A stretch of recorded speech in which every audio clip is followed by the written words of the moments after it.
Stephen Finn took 4 wickets on a day in which 15 fell as Middlesex and Durham's batsmen struggled to cope with conditions on the opening day of their important LV County Championship match at Lord's.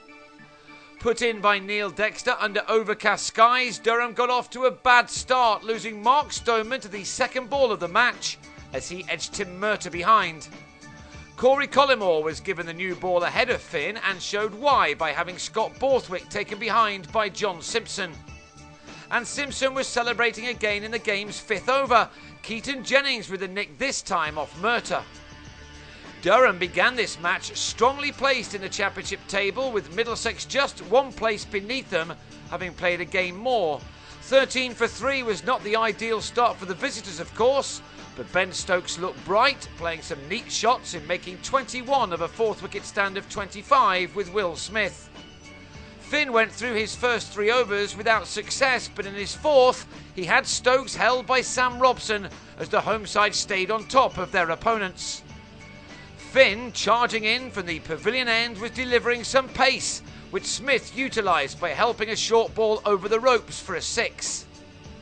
Dexter then gave himself a go with the ball before lunch, but his opposite number, Paul Collingwood, was equal to him, as his side were finishing a troublesome morning session well, with these boundaries taking the total to 73. But just before the break, Smith drove at Gareth Berg and was another to be taken behind the wicket, Ollie Rayner with a catch on this occasion. 73 for 5 soon became 93 for 6 in the afternoon when Phil Mustard gave Berg his 2nd wicket with a nick to offer Simpson his 4th catch of the day. Finn was then brought back on after an opening spell of 1 for 19 from 7, and with the 10th ball of his 2nd spell he banged one in and took a simple return catch to remove Collingwood for a top score of 30. Michael Richardson was then out in the next over, Simpson with catch number 5, this one off Collymore, as Durham slipped to 116 for 8. Finn then denied himself a 3rd success, just unable to take a 2nd return catch to get shot of Graham Onions. Finn soon had his man, however, Onions trapped in front for 4 at 135 for 9. Middlesex's slip cordon was certainly a busy one, and for the most part they did well. This was a rare mistake which gave Chris Rushworth a life. But Finn did finish things off with a 4th wicket in his 14th over, Murtagh with a dolly at mid-on as Durham were dismissed for 143, Finn finishing with 4 for 46. It was a job well done with the ball for the home side, but their top order was also blown away quickly, with Joe Denley giving Onions the 400th wicket of his first-class career. Rushworth then removed Sam Robson's off stump in the next over to leave Middlesex on 1 for 2.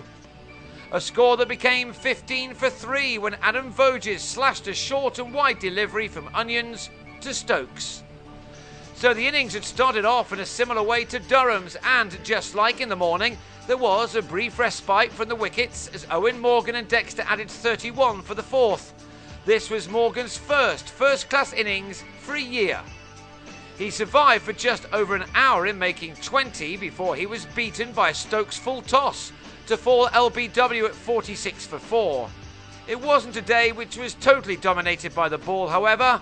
As it drew towards its close and the sun tried to make an appearance, batting did appear to get a little bit easier, and Dexter led from the front with Simpson as they added 38 runs to take their side to within 55 of their opponents.